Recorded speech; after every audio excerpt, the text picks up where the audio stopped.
अमित शाह को भी गिरफ्तार किया जाना चाहिए। हमारे देश का गृह मंत्री जो कोई सूचना नहीं पहुंचाया प्रधानमंत्री तक, जो बोल चुका है, दावा कर चुका है वहां का मुख्यमंत्री, ये तो एक ही वीडियो आई है, ऐसी सैकड़ों वीडियो हैं। तो बीरेन्द्र सिंह को गिरफ्तार करके रिमांड पे लिया जाना चाहिए और वो सारी की सारी वीडियो बरामद की जानी चाहिए जो अभी तक नहीं आई है। और प्रधानमंत्री इस पूरे मसले पर मौन है, शब्द नहीं दबा रहा है इस मामले को। नरेंद्र मोदी को संसद में मुंह खोलना पड़ेगा।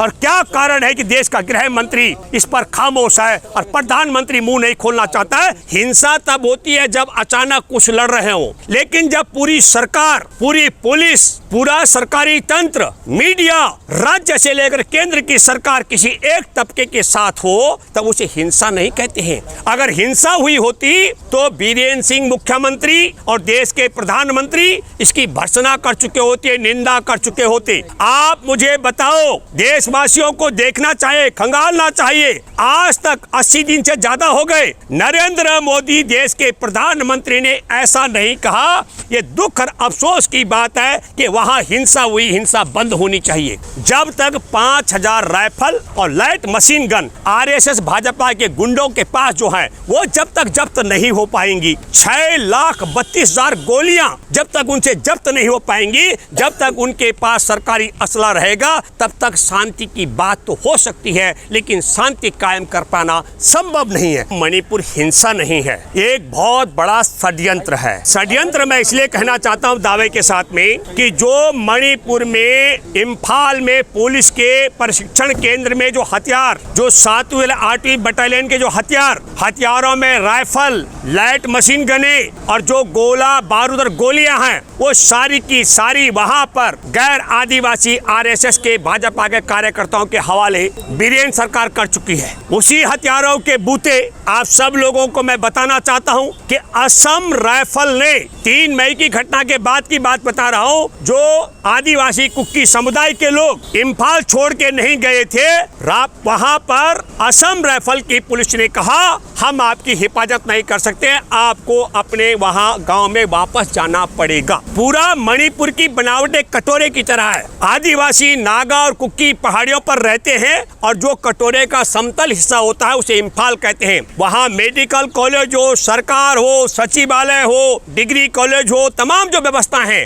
वो इम्फाल में है। और जो नौकरी करने आते हैं पहाड़ों से, उनको भी वहां रहना पड़ता है। तो जो नौकरी करते थे उन्हें भागना पड़ रहा है। प्रधानमंत्री की जो पीड़ा बताई है, प्रधानमंत्री ने कहा राजस्थान, छत्तीसगढ़ सहित, फिर कहा मणिपुर। पीड़ा होना एक अलग मसला है। हमारे देश का एक राज्य है मणिपुर, जहां गृह युद्ध हो रहा है, गृह युद्ध कहूंगा। एक तबका दूसरे तबके की जान का प्यासा है। जिस समय आपने देखिए एक वीडियो में आपको 2 महिलाएं दिखी हैं, 3 महिलाएं थी, 3 महिलाएं, तीसरी महिला कारगिल युद्ध में सूबेदार की पत्नी, कारगिल युद्ध में लड़ाई जीतने वाले सूबेदार की पत्नी थी। और मैं आपको बताना चाहता हूं कि पुलिस ने उनको अपहरणकर्ताओं को सौंपा, 800 से 1000 लोगों को। यदि नहीं सौंपा तो जब वो 800-1000 लोग छीन के ले गए थे उन लोगों को और महिलाओं को, तो बीरेन्द्र सिंह की पुलिस ने, डबल इंजन की सरकार की पुलिस ने दूसरी पुलिस और पुलिस क्यों नहीं बुलाई? अगर पुलिस के बस का नहीं था तो सेना क्यों नहीं बुलाई? और फिर मैं ये कहना चाहता हूं आपके ही सवाल पर, यही नहीं,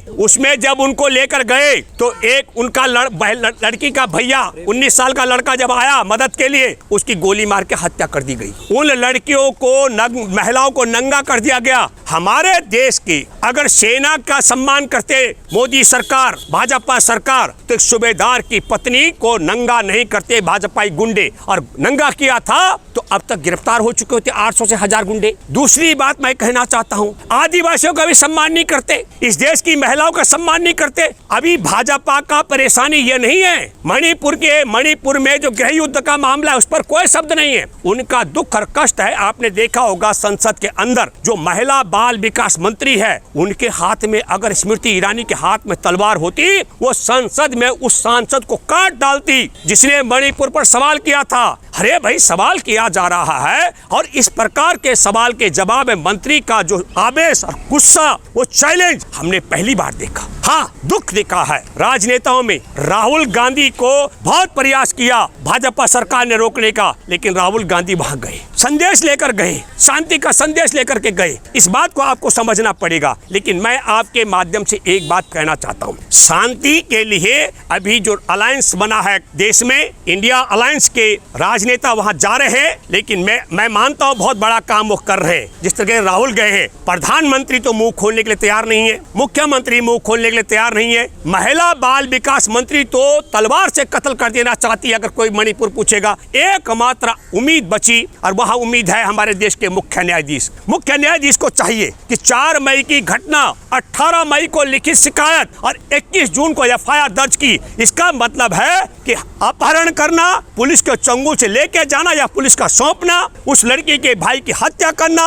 महिलाओं को उसमें आदिवासी और फौजी सूबेदार की पत्नी को नंगा करना, परेड निकालना और गैंग रेप करना, इसका मुकदमा दर्ज न करने का काम जिस पुलिस ने किया, उसके पुलिस प्रमुख को मुख्य न्यायाधीश की जिम्मेदारी बनती है तलब करे और जेल में डाले। आपको पता है जिस समय हमारे देश का प्रधानमंत्री फ्रांस में थे तो यूरोपियन यूनियन में मणिपुर पर चर्चा हुई। आपको मालूम है ब्रिटेन की संसद में चर्चा हो चुकी है, अमेरिका सवाल कर रहा है, हम सब लोग सवाल कर रहे हैं। पूरे भारत में जो महिलाओं का सम्मान करता है, एक जो संविधान का सम्मान करता है, लेकिन भाजपा की डबल इंजन की सरकार ने महिलाओं का सम्मान को रौंद डाला, हमारे देश के संविधान की आत्मा की हत्या कर डाली, लोकतंत्र की आत्मा की हत्या कर डाली, मानवता की आत्मा की हत्या कर डाल दी, इंसानियत की आत्मा की हत्या कर डाली। नरेंद्र मोदी जब कुछ नहीं बोल रहे हैं तो अभी जो नया अलायंस बना इंडिया, उन अविश्वास प्रस्ताव लेकर आए हैं। अविश्वास प्रस्ताव पर नरेंद्र मोदी को संसद में मुंह खोलना पड़ेगा। और मैं विपक्ष से मांग करता हूं कि सवाल होना चाहिए, क्या कारण है 4 मई को जब नग्न परेड कराई दी गई, महिलाओं की हत्या कर दी गई उसके भाई की और गैंग रेप किया गया, तो पुलिस की हिरासत से पुलिस कर्मियों ने सौंपा था या पुलिस से छीन कर ले गए? तो नहीं, पुलिस क्यों नहीं बुलाई गई, सेना क्यों नहीं बुलाई गई? और जांच का विषय ये होना चाहिए। दूसरा जांच का विषय होना चाहिए, संसद में जवाब देना चाहिए, क्या कारण है कि बीरेन सिंह की सरकार ने पुलिस के सारे असले, हथियार मैतेई समुदाय के अपने भाजपा के आरएसएस के गुंडों को सौंप दिए? इसकी जांच पड़ताल होनी चाहिए। और क्या कारण है कि देश का गृह मंत्री इस पर खामोश है और प्रधानमंत्री मुंह नहीं खोलना चाहता है? संसद में इसकी बात होनी चाहिए। और तब मैं अपील करता हूं देशवासियों से कि देश में फौजी परिवार की महिला को, सूबेदार की पत्नी को नंगा करने वाले भाजपाई गुंडों के खिलाफ पूरे देश को खड़ा होना चाहिए। आदिवासी महिलाओं को नंगा करके परेड करने और उनके साथ बलात्कार करने के खिलाफ देश के तमाम आदि आबादी महिला और महिला का सम्मान करने वालों को खड़ा होना चाहिए, नहीं तो 12 करोड़ आदिवासियों को तो आना ही चाहिए। और फिर मैं अपील करता हूं मुख्य न्यायाधीश से कि देश में इस समय मणिपुर राज्य को बचाने के लिए मणिपुर का पुलिस प्रमुख, मणिपुर का मुख्यमंत्री और देश का गृह मंत्री, प्रधानमंत्री और महिला बाल विकास मंत्री को गिरफ्तार करके जेल में डाला जाना चाहिए। तब तक मणिपुर में शांति, और फिर सेना के हवाले करके जो गोले, बारूद और जो वहां पर उनके पास लाइट मशीन गने हैं और जो तमाम हथियार हैं, उनको एक संगी भाजपा के घर की तलाशी लेके उनकी बरामदगी की जानी चाहिए।